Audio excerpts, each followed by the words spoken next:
Vamos a revisar 5 pasos fundamentales para el diseño de una aplicación.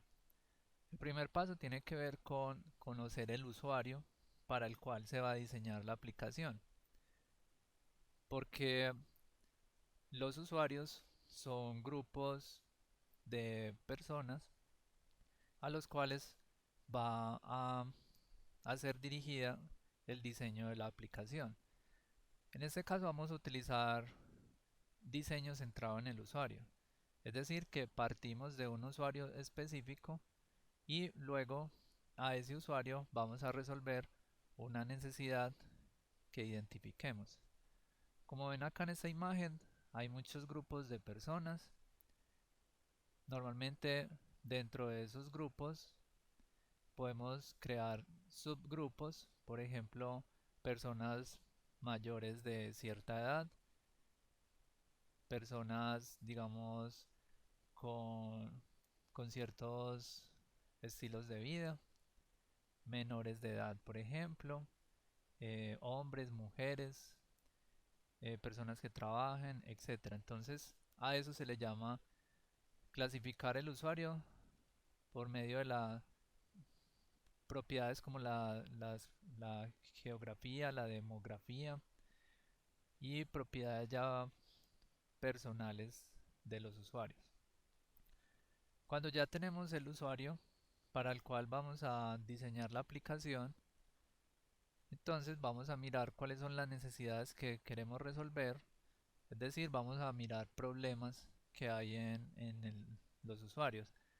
Digamos, un usuario eh, ya adulto puede, digamos, tener problemas de legibilidad o visibilidad de los textos, entonces podemos hacer una aplicación que solucione en parte esa necesidad. Entonces no solamente es, digamos, como el problema de los textos, sino el problema de los textos en un contexto específico. En este caso, digamos, una, una lista de mercado. Entonces miren que es muy fácil identificar el problema, buscar el contexto y delimitar las características que va a tener el usuario. Porque no podemos hacer una aplicación que le funcione a todo el mundo. Las aplicaciones que tienen éxito son las que tienen un grupo de usuarios específicos. Entonces, cuando tenemos ya el usuario y el problema o la necesidad identificada, normalmente se hace un proceso de lluvia de ideas. Este proceso es un proceso manual, es un proceso que se hace en grupo. Normalmente se invitan a usuarios de esos que identificamos previamente. Entonces, si vamos a hacer una aplicación para, digamos, empleados de un banco, entonces tenemos que preguntarle a los empleados del banco qué les pasa. Un error muy común es pensar que somos el usuario. Ese es un error en esta metodología. Entonces, para que la aplicación resulte muy bien, podemos hacer una pequeña encuesta a los usuarios para que nos den pues como esa información. Luego necesitamos tener, digamos, un mapa de navegación, y este mapa de navegación ya es enfocado a cómo va a ser la navegación dentro de la aplicación. Entonces allá en esa lluvia de ideas se definieron pues como varias partes, se identificaron como esas necesidades y se arma una lluvia de ideas con, normalmente se utilizan post-it o se raya mucho con lápiz y papel, con marcadores ya cuando nosotros queremos pues como concretar la idea. Y entonces esto que vemos acá son los bocetos donde empezamos a hacer las diferentes secciones que va a tener la aplicación. A eso se le llama mapa de navegación. Entonces aquí vemos un ejemplo donde tenemos unas partes que están enumeradas y estas flechas son las interacciones que hay entre cada una de las ventanas o secciones de la aplicación. Luego, Cuando ya tenemos eso, vamos a ver aquí otro ejemplo. Miren que estos ejemplos, digamos que son más elaborados porque ya están digitalizados y tienen pues como unas opciones ya más aterrizadas.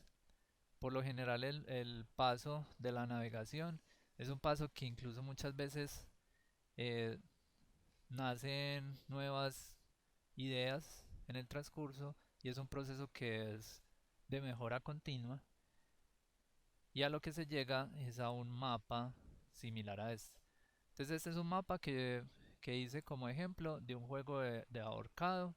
Si vemos acá tenemos todas las secciones que se identificaron como que debe tener el juego. Tenemos una ventana inicial de splash y aquí ponemos una descripción. Se espera 5 segundos y se continúa a la ventana siguiente, que es un menú principal. Aquí están las opciones. Miren las flechas. Por eso se llama mapa de navegación, porque me indica hacia dónde voy llevando la navegación de la aplicación. Muy importante tener estos botones y indicar qué pasa de manera breve en cada uno de las secciones.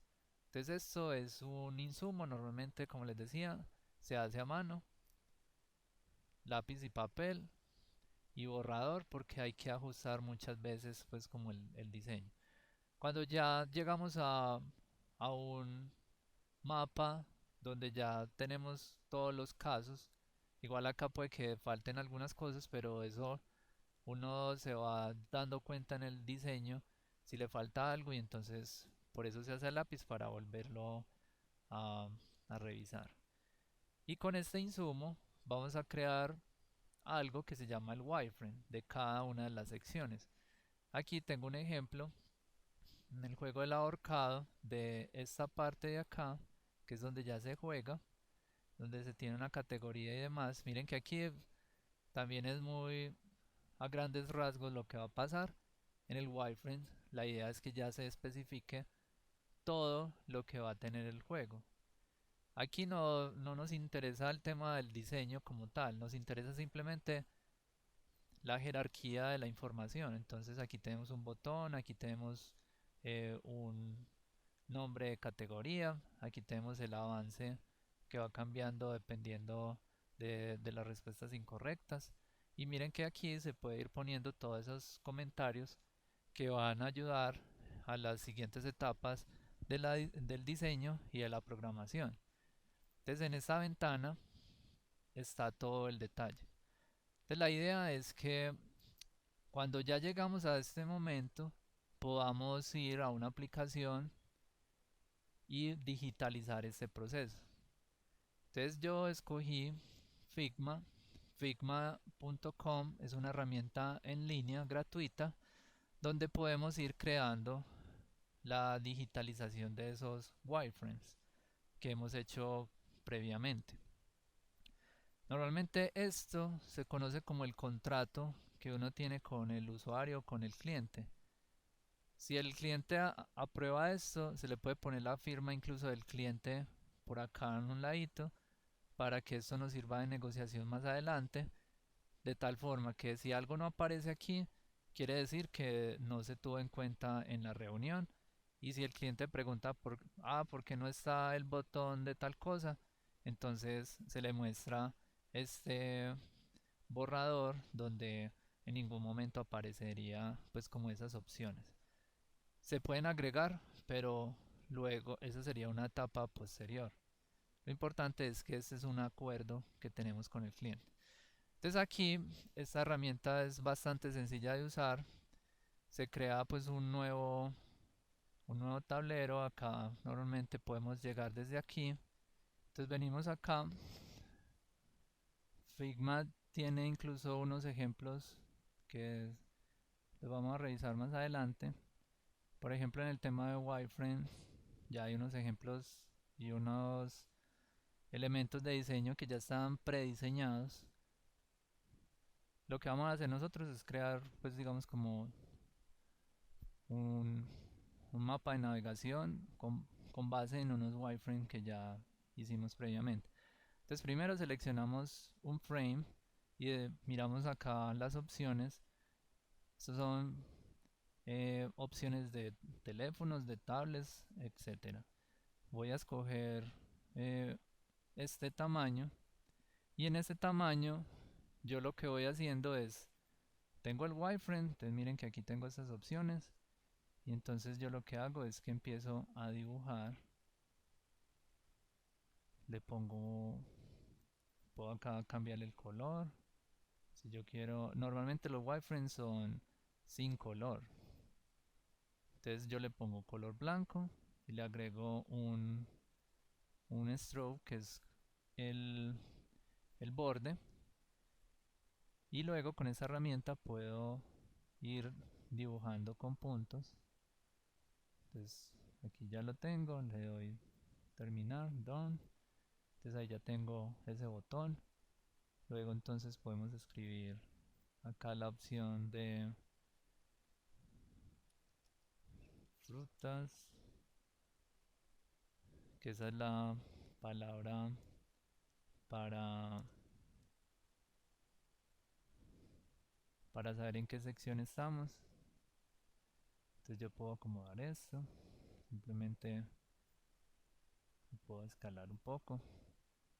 Y aquí al lado podemos ya dibujar el, el avance del juego.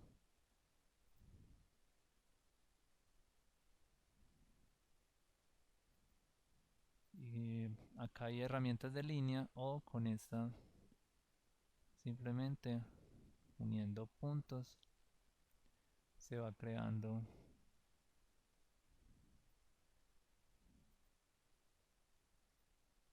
y le vamos a terminar.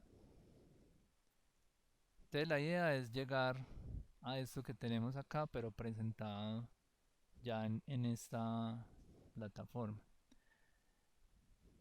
Entonces tenemos otra herramienta, vamos a utilizarla acá. Digamos, bueno, ahí la palabra de ejemplo era guayaba. Recuerden que como es una palabra de ejemplo, aquí estamos simplemente mostrando cómo va a quedar la aplicación. Miren, para duplicar con al sostenido y lo vamos moviendo y así sucesivamente pues podemos ir creando como estos indicadores de letras. Y ya por acá abajo podemos tener, bueno, podemos tener el abecedario con las letras y así sucesivamente pues lo vamos a hacer.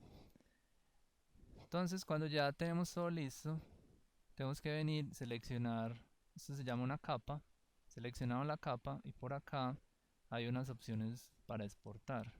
Le damos más y seleccionamos el formato, en este caso JPG, y ya al final le damos por acá File, Export, aquí nos aparece esta opción, la vamos a exportar y la vamos a guardar. Y así va quedando nuestra imagen. La idea es que podamos crear todo el mapa de navegación.